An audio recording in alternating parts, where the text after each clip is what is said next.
আমরা 2025 এটা হচ্ছে শুরু করলাম। তা আমরা এই যে 2024 শেষ করলাম, 2025 শুরু করলাম।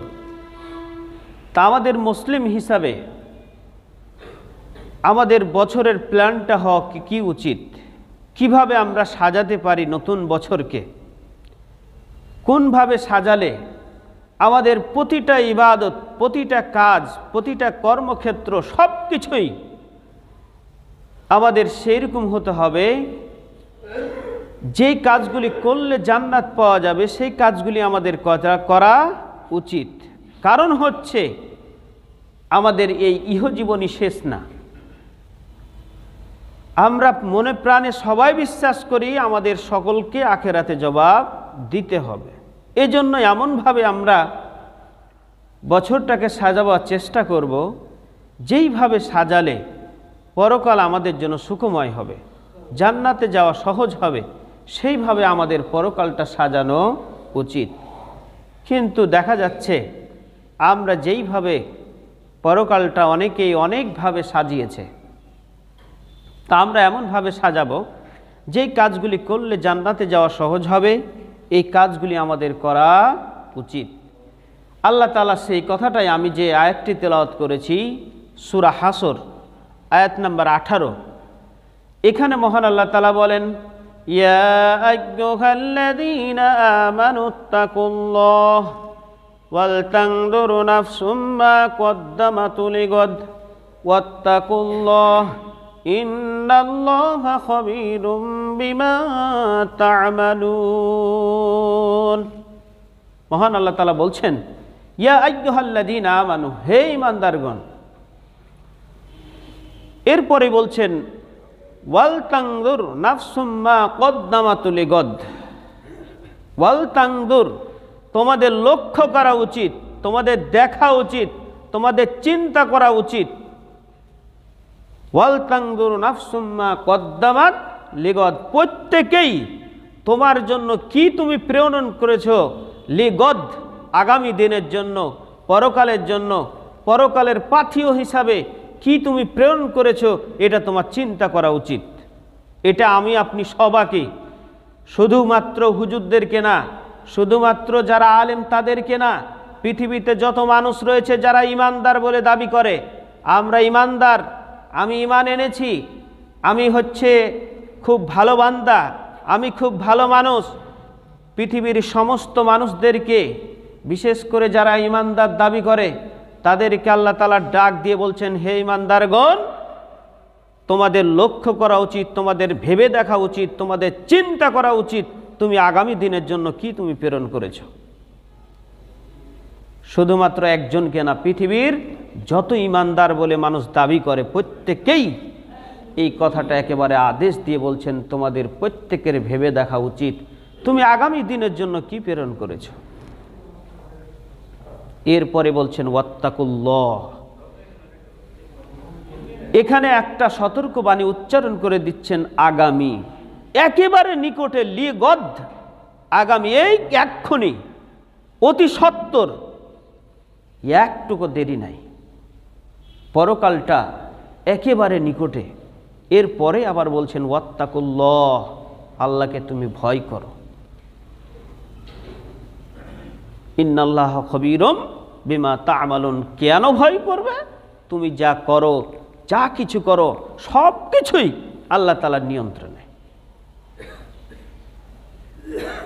আমি আপনি যা করি মহান আল্লাহ তাআলার নিয়ন্ত্রণে সব কিছু রয়েছে। আমি যে হাদিসটি তেলাওয়াত করেছি এই হাদিসটা হচ্ছে সহিহ বুখারী, তার নম্বরটা হচ্ছে 3455 নম্বর হাদিস। আজকে গোটা পৃথিবীতে যেভাবে আমরা নববর্ষকে উদযাপন করলো মানুষ, দেশ বিদেশে, বিশেষ করে আমাদের এই বাংলাদেশ ভূখণ্ডে এবারকার তুলনামূলকভাবে তারপরও কম হয়েছে, তবুও পৃথিবীর মানুষ যেই সব দেশগুলোতে, মুসলিম দেশগুলো আজকে, বিশেষ করে ফিলিস্তিন রাষ্ট্রটাতে আজকে নির্যাতনের পর নির্যাতন, সেই মুসলমান জাতি আবার 31st নাইট পালন করার জন্য উন্মুখ হয়ে রয়েছে। এই কথাটা নবী করিম সাল্লাল্লাহু আলাইহি সাল্লাম 1500 বছর পূর্বেই 1450 বছর পূর্বে এই কথাটা বলে গেছেন, মানুষ এটা করবে। হাদিসটি শুনলে আপনারা বুঝতে পারবেন।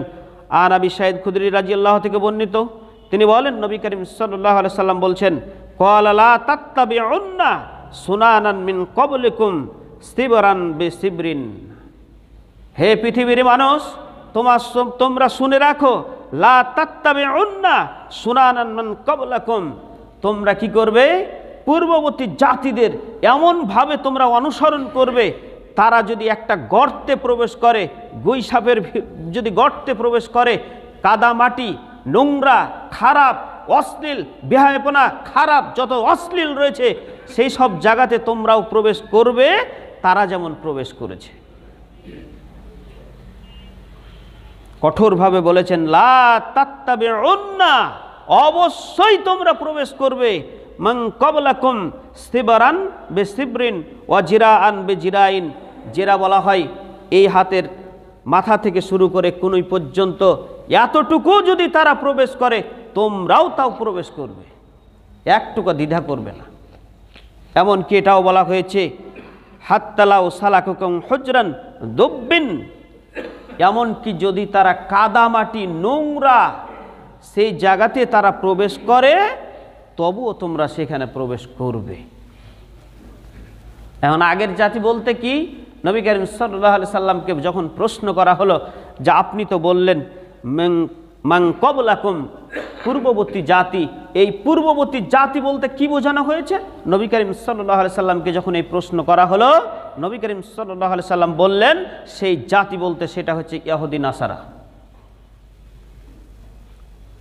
আজকে গোটা বিশ্বের দিকে তাকিয়ে দেখেন, হাদিসের সাথে একেবারে এক চুলো এদিক সেদিক নাই। তারা যেই অনুষ্ঠানগুলো চালু করছে মুসলমানরা তার দিকেই ধাবিত হচ্ছে, একবারও চিন্তাও করে না আমি কোন দিকে ধাবিত হচ্ছি। ঠিক সেই কথাটাই বলছেন, হাত্তালাউ সালাকু হুজরান জুব্বিন। এরপরে বলছেন, লা সালাকতুমুহু কুলনা ইয়া রাসূলুল্লাহ ইয়াহুদিয়্যান আও নাসারাক ক্বালা ফামান, অর্থাৎ সেই জাতিটা হচ্ছে ইহুদি নাসারা। তাহলে আজকে এই হাদিস থেকে আমরা যেটুকু বুঝলাম সেটা হচ্ছে ইহুদি নাসারাগণ যেসব দিবসগুলো চালু করছে, আমরা ঠিক সেই দিবসগুলো মুসলমানরা একেবারে তারা চালু করছে, আমরা সেটা গ্রহণ করে নিচ্ছি। সেটা খারাপ কি ভালো, কি নোংরা, কি অশ্লীল, কি বেহায়াপনা, কোনো কিছু তোয়াক্কা করবে না মানুষ। এটা আল্লাহর নবী বলে গেছেন 1450 বছর পূর্বে। এরপরে একজন আরবি কবি হেদায়েতুন নাহতে একটি উদাহরণ পেশ করেছেন, সেটা হচ্ছে ইয়াসসারান নাস মা জাহাবা লায়ালি ওয়া কানা জাহাবাহুন্না লাহু জাহাবান। অর্থাৎ মানুষ আনন্দ করে, ফুর্তি করে, আনন্দ নিয়ে মেতে থাকে, দিনের পর দিন, রাতের পর রাত আগমনের ফলে কেউ করে দিনে, কেউ করে রাতে, আনন্দ করতেই থাকে। এরপরে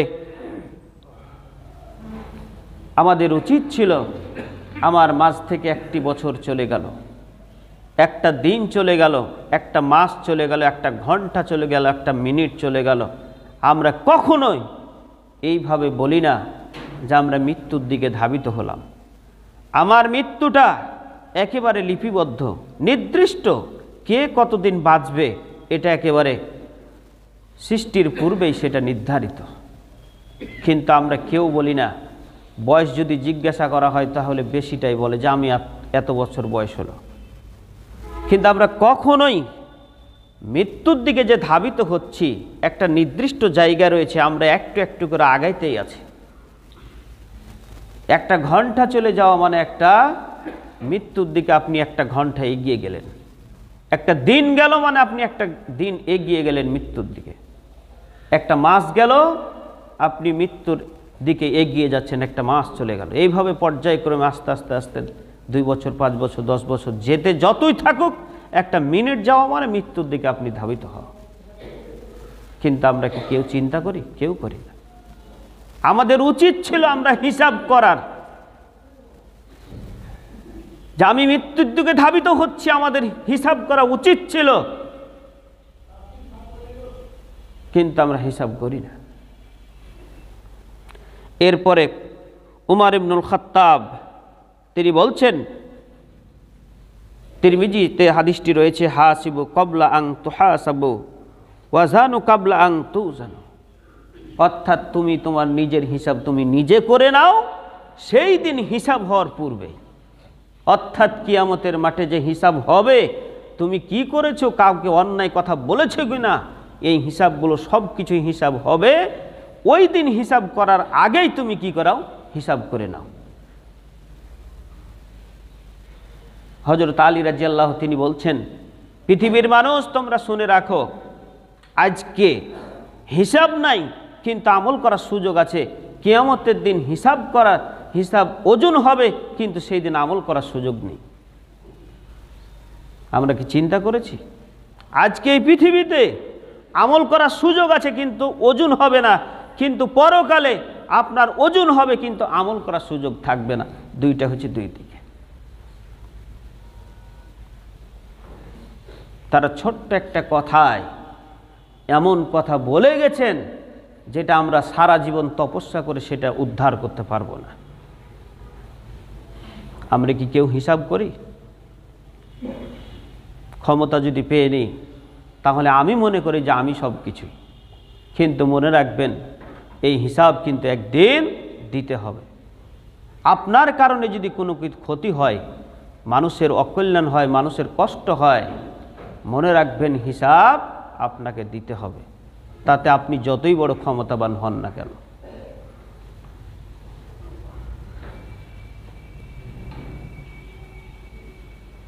কাউকে ক্ষমতা দিয়ে হচ্ছে সম্মানিত করেন, আর কাউকে ক্ষমতা দিয়ে হচ্ছে লাঞ্ছিত করেন, বহু প্রমাণ রয়েছে।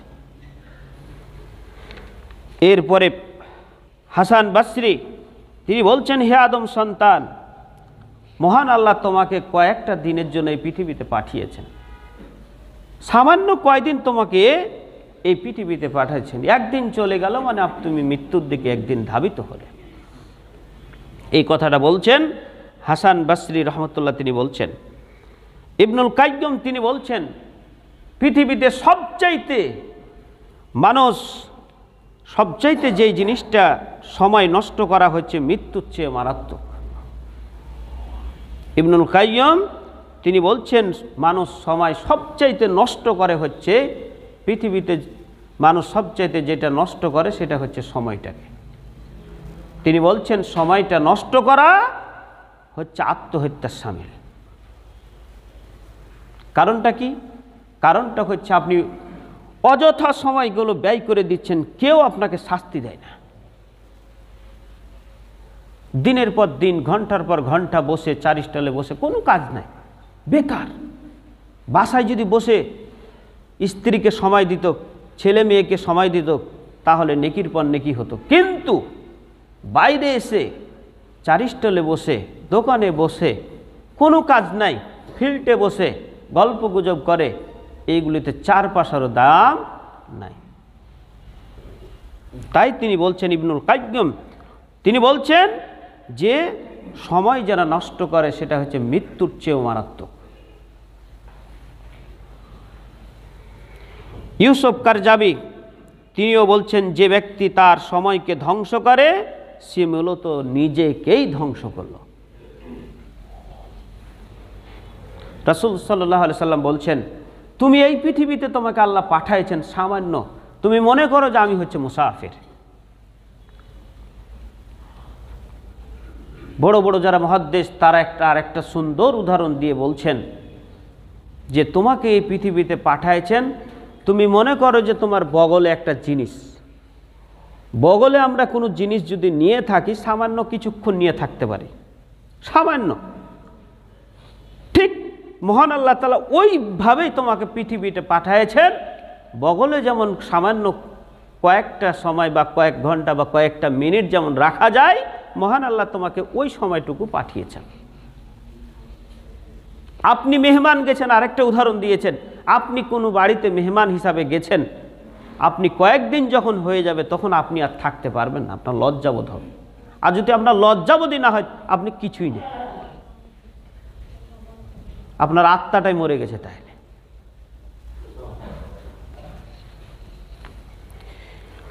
এরপরে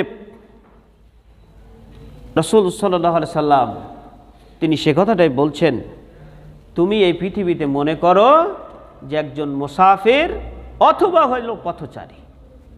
একটা গাছ খুব কষ্ট করে রোদে আসার পর যখন সেই গাছের কাছে ছায়া নেয়, তার কিছুক্ষণ পরেই সেখানে বসে থেকে আবার চলে যেতে হয়। সেখানে যেমন বেশ কিছুক্ষণ থাকা যায় না, সেখান থেকে চলে যেতে হয়।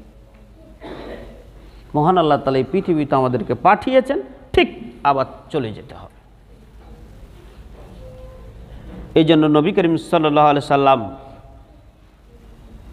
তিনি বলছেন, তোমরা 5টি অবস্থা আসার পূর্বে 5টি অবস্থাকে কাজে লাগাও। যদি তুমি সাকসেসফুল হতে চাও, কৃতকার্য হতে চাও, সফলতা অর্জন করতে চাও, তাহলে এই 5টা বিষয়কে তুমি সবসময় প্রাধান্য দাও। 1 নম্বর কাজ, আন মাইমুনা রাদিয়াল্লাহু আনহা ক্বাল রাসূলুল্লাহ সাল্লাল্লাহু আলাইহি ওয়াসাল্লাম ইগতানিমা খামসান ক্বাবলা খামসিন। তোমরা এই 5টা জিনিসকে গনিমত মনে করো। আল্লাহ তোমাকে দিয়েছেন, এই 5টা জিনিসকে তুমি প্রাধান্য দাও, গনিমত মনে করো, ভালো মনে করো, এই 5টা জিনিসকে গুরুত্ব দাও। 1 নম্বর কাজ, সাবাবাকা ক্বাবলা হারামিকা। এই যে যৌবন মহান আল্লাহ তাআলা আপনাকে দিয়েছেন, এই যৌবনটাকে কিভাবে আমরা কি করছি, এই যৌবনের হিসাব মহান আল্লাহ তাআলা দিবেন। আন হারামিকা মানে বৃদ্ধ হওয়ার পূর্বে যে যৌবনটা আমাদেরকে দিয়েছেন আল্লাহ তাআলা, এটার গুরুত্ব দিতে হবে। 1 নাম্বার।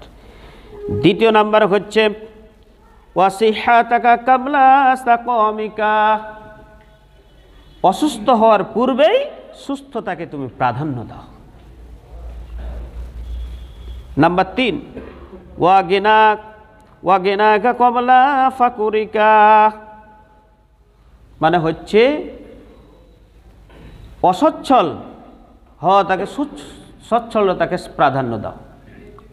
মানে গরিব হওয়ার আগেই তুমি যে হয়েছিলে, ধন সম্পদশালী হয়েছিলে, সেই সময়টাকে তুমি প্রাধান্যতা দাও। ওয়া ফিরাগাকা ক্বাবলা সুগুলিকা। আর ব্যস্ততা হওয়ার পূর্বেই অবসর সময়কে তুমি কাজে লাগাও। 5 নাম্বার হচ্ছে ওয়া হায়াতিকা ক্বাবলা মাউতিকা। আর মৃত্যুর পূর্বেই যে হায়াতটা আল্লাহ তাআলা জীবনটা যে দিচ্ছেন, এটা তুমি প্রাধান্য দাও, গুরুত্ব দাও। এই 5টা জিনিসের মানুষ যদি গুরুত্ব দিত, তাহলে তার ইহকালীন সফলতা, পরকালীন সফলতা মহান আল্লাহ তাআলা দিতেন। কিন্তু আমরা কি করি?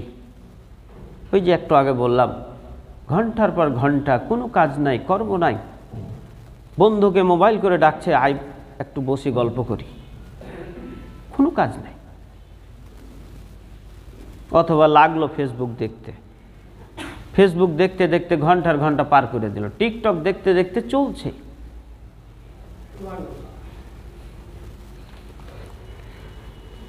উমর রাদিয়াল্লাহু তিনি আরেকটি কথা বলছেন, তুমি যদি সন্ধ্যায় উপনীত হও তাহলে সকাল হবে, এটার কোনো গ্যারেন্টি নাই। সন্ধ্যায় গেছো, সকাল হবে কিনা এর কোনো গ্যারেন্টি নাই। সকাল হয়েছে, সন্ধ্যার হওয়ার হবে কিনা এর কোনো গ্যারেন্টি নাই। নবী করিম সাল্লাল্লাহু আলাইহি সাল্লাম আরো বলছেন, তুমি একদিকে সালাম ফিরেছো, আরেক দিকে সালাম ফিরতে পারবে কিনা কোনো গ্যারেন্টি নেই। এই হচ্ছে আমাদের জীবন। এই সামান্য জীবন নিয়েই আমরা কত ক্ষমতা আর কত কি এটা সেটা আমাদের যখন যা মনে লাগে তখন আমরা সেই কাজগুলি করতে থাকি। এই জীবন নিয়ে পার পাওয়া যাবে না। আমরা নতুন বছরকে এমনভাবে আমাদের সাজাতে হবে যেই কাজগুলি করলে মহান আল্লাহ তাআলা সফলতা আমাদেরকে দিবেন।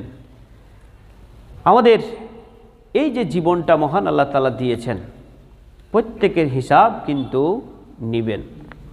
কয়েকদিন আগেই কতক মানুষ 31st নাইট যুবকেরা পালন করলো, তার সাথে সাথে বড়রাও শরিক হলো, তাদেরকে সাপোর্ট করলো।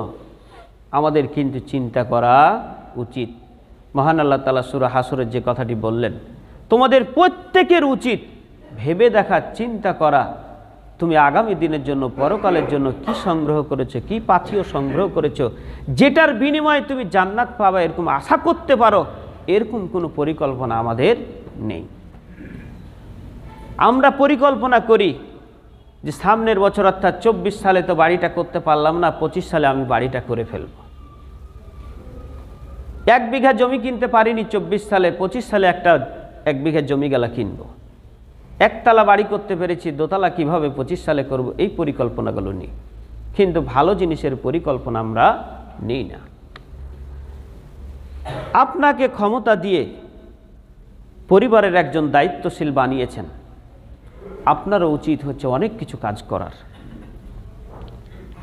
বুসকালি একটা নাম রয়েছে, তার ইতিহাসটা যেটা দেখলাম, তিনি কি করতেন, তার যতটি সদস্য রয়েছে প্রত্যেকটা দিন তিনি বলতেন যে আগামী দিন, এক কথায় তার একটা নীতি ছিল যে প্রত্যেককেই বলতেন যে একটা একটা করে শিক্ষা তোমাকে নিতে হবে, এবং সেই শিক্ষাটা সন্ধ্যার সময় অর্থাৎ এশারের পরে বা মাগরিব পরে সবাই এক জায়গাতে বসে বলতে হবে যে আমি আজকে এই শিক্ষাটা অর্জন করেছি। এবং তার একটা ছিল, শক্ত ডিসিশন ছিল যে কেউ যদি কোথাও থেকে শিক্ষা না নিতে পারে, কোনো একটা শিক্ষা অর্জন করতে না পারে, তাহলে সবার খাওয়ার বন্ধ হয়েছে, রাতের খাওয়ার বন্ধ, একেবারে খাবারই দিতেন না। একজনের যদি মিস যেত সবার বন্ধ। তখন তারা কি করত, আরও যে সদস্য ছিল, ভাই বোন ছিল, সবাই কিন্তু দেখে থাকতো যে এই তোর হয়েছে কিনা, ওর হয়েছে কিনা, সবাই জিজ্ঞাসা করত। কারো যদি একটু দেরি হতো ওকে আবার ঠিক করে নিয়ে বসতো, কারণ রাতে খাবার বন্ধ, খেতে পাবে না। এই জন্য দেখা গেছে অনেক ডেভেলপ, অনেক কিছু অর্জন করতে পেরেছে। আমরা পরিবারের সদস্য, পিতা হয়েছি, আমরা কি করি, সারাদিন একেবারে ভূতের মতন খাটে, সন্ধ্যায় বাড়ি গিয়ে ফ্রেশ হয়ে খাওয়া দাওয়া করে আবার কয়েছে টিভির রিমোটটা দেখি। সারাদিন খবর দেখা হয়নি কর্মব্যস্ততার কারণে, টিভি দেখতে দেখতে এমনকি বিছানায় বসেই আবার কয়ে শেষখানে একটা চা দাও, না হলে ঘুম আসে না, দাও বা কফি দাও। তাহলে আমাদের সন্তানরা কি শিখবে, আমাদের কাছ থেকে কি শিক্ষা অর্জন করবে? আমরা কি কেউ করি? কোনোদিন করি না। বছরের পর বছর চলে যায়, ওই সামান্য একটা দুটা সূরা দিয়েই আমরা সারা বছর নামাজ পড়ি। কেন আমরা কি পারি না? ব্রেন কি একেবারে শেষ হয়ে গেছে? স্কুপ কি একেবারে ঢিল হয়ে গেছে? আমরা মুখস্থ করতে পারবো না? করি না কেন? করব না কেন? আমার কি দায়িত্ব শেষ? একটা দুটা সূরা মুখস্থ করলে আমার কি দায়িত্ব শেষ হয়ে গেছে? আমি কি পারি না আমার সন্তানদেরকে শিক্ষা দিতে? করি না কেন? এই জন্য আপনারা যারা এখানে উপস্থিত হয়েছেন, আমার উদাত্ত আহ্বান, 25 সালে কি করেছেন সেটা 24 সালে কি করেছেন, 25 সালের জন্য তার চাইতে বেশি আমরা সূরাগুলো মুখস্থ করতে পারি। আল্লাহ সেই তৌফিক তুমি আমাদেরকে দান করুন। আমরা সবাই বলি আল্লাহুম্মা আমিন। যারা নামাজ পড়তেন না, নামাজ পড়াটা ভালোভাবে, 5 ওয়াক্ত সালাত আপনাকে পড়তে হবে, উপায় নেই, এটার কোনো ছাড় নেই। আল্লাহ তাআলা এই ছাড়টা কখনোই আমাদেরকে দিবেন না। বিশেষ করে ফজর, অনেকেই 4 ওয়াক্ত ঠিকই পড়ে কিন্তু ফজরটা আবার পড়ে না, এটা ওর জন্য একটা দুঃখজনক ব্যাপার। নবী করিম সাল্লাল্লাহু আলাইহি ওয়াসাল্লাম কেউ বলছেন, কেউ যদি এশার এবং ফজর নামাজ পড়ে তাহলে সারা রাত্রি ইবাদত করার সমান মহান আল্লাহ তাআলা নেকি দান করবেন। সুবহানাল্লাহ। এবং অন্যান্য ইবাদত যেগুলো রয়েছে, দান খয়রাত থেকে শুরু করে, সারা পৃথিবীর মানুষ যারা 31 নাইট পালন করছে একবার চিন্তা করে না, আজকে আমি যেই খরচটা করছি, এই খরচটা যদি আমি অভাবী অসহায় মানুষকে যদি দিতাম তাহলে মানুষ নিশ্চয় উপকারিত হইতো। ঠিকই ওই খরচ করে কিন্তু ভালো কাজে কেউ ব্যয় করে না। কত মানুষ রেল স্টেশনগুলোতে, এই যে কুয়াশা, ঠান্ডা বাতাস, আপনি তো ঘরের মধ্যে রয়েছেন, কিছু বুঝতে পারবেন না, কিন্তু কতক মানুষ শীতে কাতরাচ্ছে, কেউ চিকিৎসা করতে পারছে না। এই গান বাজনা সেই দিন হওয়ার ফলে অনেক মানুষ কষ্টে হাসপাতালে কষ্ট করছে, পশু পাখি কষ্ট করছে। পশু পাখিরা 31 নাইট পালন করে না, তাদের বছর যায় না, অথচ মানুষ আশরাফুল মাখলুকাত হওয়ার পরেও এই খারাপ কাজে জড়িয়ে পড়বে, এটা নবী করিম সাল্লাল্লাহু আলাইহি ওয়াসাল্লাম বলে গেছেন। অতএব আমাদেরকে সেইগুলি থেকে বিরত থাকতে হবে। এই পৃথিবীতে কেউ যদি এই কাজগুলি করে তাহলে দুনিয়াতেই তার 5টা ক্ষতি। 1 নম্বর যে ক্ষতি হচ্ছে সেটা হচ্ছে হাসন নাসত তাদের সাথে হবে, অর্থাৎ নবী করিম সাল্লাল্লাহু আলাইহি ওয়াসাল্লাম বলছেন মান তাসাব্বাহা বিকাউমিন ফাহুয়া মিনহুম, যে যে জাতির অনুসরণ করবে কাল কিয়ামতের মাঠে তার সাথেই তার হাসন নাসর হবে। যারা 31 নাইট পালন করেছে, যারা তাদের সাথে সাদৃশ্য রেখেছে, তাদের সাথে অনুসরণ করেছে, কিয়ামতের মাঠে তাদের সাথেই উঠতে হবে। তাহলে আপনি একবার চিন্তা করুন, যারা করেছে তারা অবশ্যই অবশ্যই ভুল করেছে। দ্বিতীয় নাম্বার যেই ক্ষতিটা সেটা হচ্ছে হাসরের ময়দানে আপনাকে আল্লাহ তাআলা ঠেকিয়ে দিবেন, জান্নাতে যেতে দিবেন না। সেই হাদিসে রয়েছে নবী করিম সাল্লাল্লাহু আলাইহি সাল্লাম বলছেন, মাসউদ থেকে বর্ণিত, লা তাজুলু কাদাম ইবনে আদম ইয়াউমাল কিয়ামাতি মিন ইনদি রাব্বিহি হাত্তা ইউসআলু আন খামসিন আন উমরিহি। নবী করিম সাল্লাল্লাহু আলাইহি সাল্লাম বলছেন, কিয়ামতের দিন তোমাদেরকে 5টা প্রশ্নের উত্তর যতক্ষণ পর্যন্ত তোমরা দিতে না পারবে এক কদম আগাতে পারবে না। 5টা প্রশ্নের মধ্যে তার মধ্যে একটা প্রশ্ন হচ্ছে তোমার জীবনকালটা তুমি কিভাবে ব্যয় করেছো, ওটার হিসাব নেবেন মহান আল্লাহ তাআলা। একটা কদম, সামান্য এক কদমও দিতে পারবেন না। জীবনটা যদি অতিবাহিত যদি ভালো পথে না হয় একটুকু এদিক ওদিক হবে না। এরপরে দ্বিতীয় নাম্বার যেটা সেটা হচ্ছে সাবাবাহ, অর্থাৎ যৌবনকালটা কোন পথে ব্যয় করেছি। এখন আপনি যদি 31 নাইট পালন করে গান বাজনা করে এটা করে সেটা করে যদি পালন করে থাকেন, কি বলবেন আপনি সেই দিন? আপনাকে বলা হলো যে 31শে ডিসেম্বর রাত 12টার পরে 25 সালের জানুয়ারি মাসের 1 তারিখ তুমি কোন পথে কিভাবে তুমি ব্যয় করেছো হিসাব দিতে পারবেন? পারবেন না, অসম্ভব। তৃতীয় নাম্বার সেটা, এই হাদিসটি হচ্ছে লম্বা অনেক হাদিস, 5টা কথা বলছি না, সামান্য 2টা বললাম। এরপরে হাদিসটা নম্বর হচ্ছে তিরমিজি 2416 নম্বর হাদিস। এরপরে তৃতীয় যে লসটা সেটা হচ্ছে আপনি 25 সালটা শুরু করলেন সেই খারাপ অশ্লীল বেহায়াপনা গান বাজনা দিয়ে শুরু করলেন।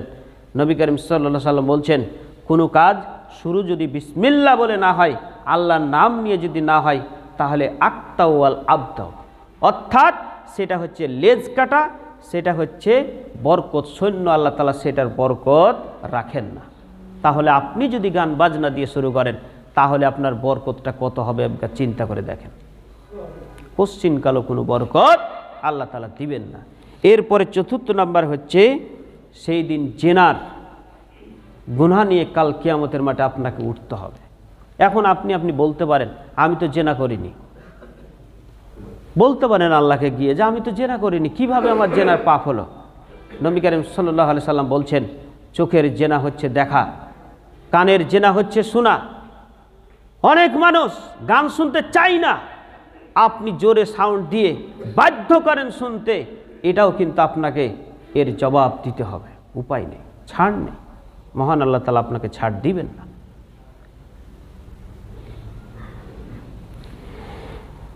এরপরে 5ম নাম্বার সেটা হচ্ছে ইহকালীন যেটা আরেকটা শাস্তি, সেটা হচ্ছে সম্পদের ক্ষতি। এই সম্পদের ক্ষতি আমরা অহরহ দেখতে পাই। 31 নাইট পালন করতে গিয়ে অমুক জায়গায় আগুন লেগে গেছে। কিছুদিন আগে শুনলাম এই পালন করতে গিয়ে ছাদ থেকে একটা বাচ্চা নাচানাচি করতে গিয়ে পড়ে মারা গেল। তাহলে তার জন্য জাহান্নাম একেবারে নির্ধারিত, কোনো উপায় নেই। কোনো জায়গাতে আগুন লেগে নষ্ট হয়ে গেল, ধন সম্পদ নষ্ট হয়ে গেল, এই ক্ষতিগুলো ইহকালীন তো রয়েছে, পরকালীন ক্ষতি, সেগুলোর সম্মুখীন হতে হবে। অতএব আমরা যারা অভিভাবক রয়েছি আমাদের সকলের উচিত এইভাবে, যেমন বুসকালিয়ার কথাটা বললাম, আপনারা সবাই চেষ্টা করবেন আপনার সন্তানটাকে যদি এখন ভালোভাবে গড়িয়ে তুলতে পারেন নবী করিম সাল্লাল্লাহু আলাইহি ওয়াসাল্লাম বলছেন যে ছোট বাচ্চারা হচ্ছে কাঁচা কঞ্চির নাই, আপনি যেভাবে তাদেরকে গড়াবেন ঠিক সেভাবেই তারা গড়বে। আর যদি আপনি সেভাবে গড়িয়ে তুলতে না পারেন, পরবর্তীতে তখন বলবেন যে আমার কথা শুনে না, এত বলি শুনছে না বাচ্চা, শুনবে কিভাবে? আপনার নিজেরই তো ঠিক নাই। নিজেই দেখেন যে আপনি গান বাজনা শুনছেন, আর ছেলে পেলে এই তুই গান শুনবি না, সে কি শুনবে? কখনো শুনবে? শুনবে না। গান বাজনার ব্যাপারে অনেক কথা রয়েছে, আমি আর সেই দিকে যাচ্ছি না, সময় শেষ হয়ে গেছে। আল্লাহ যেন আমাদেরকে নতুন বছর সুন্দর করে আমরা সাজাতে পারি। যে আমলগুলি আমরা করতে পারিনি, আমাদের উচিত ছিল যে ভালোভাবে সেই কাজটা করার। আমরা যদি করতে পারি, আমাদের উচিত ছিল 2 রাকাত নামাজ পড়ে আল্লাহকে বলতে হতো, আল্লাহ আমি কি অন্যায় করেছি, কি অপরাধ করেছি, 24 সালে কার সাথে অন্যায় করেছি, তোমাকে খুশি করতে পেরেছি কিনা, তোমাকে রাজি করতে পেরেছি কিনা, ভালো আমলগুলি করতে পেরেছি কিনা। আল্লাহ যদি না পারি, তুমি আমাকে ক্ষমা করে দিয়ে 25 সালটা ভালোভাবে তুমি যে কাজগুলি করলে খুশি হবা, বেশি বেশি আমি সেই কাজগুলি যেন করতে পারি, আল্লাহ সেই তৌফিক আমাকে দাও। এইভাবে কাঁদা উচিত ছিল, কিন্তু আমরা করি নাই। যারা করি নাই আমরা যেন করতে পারি। আর এখন থেকে আমরা চেষ্টা করব কমপক্ষে রাত্রে প্রতিদিন চেষ্টা করব কমপক্ষে 2 রাকাত নামাজ পড়ে উজু করে ঘুমাবার। আল্লাহ তাআলা সে অবস্থায় যদি মৃত্যু দেন, ইনশাআল্লাহ জান্নাতে যাওয়া আমাদের জন্য সহজ হবে। আল্লাহ যেন আমাদেরকে সঠিক কাজগুলি আমাদের দ্বারা করিয়ে নেন। আমরা সবাই বলি আল্লাহুম্মা আমিন। ওয়া মা আলাইনা ইল্লাল বালাগ।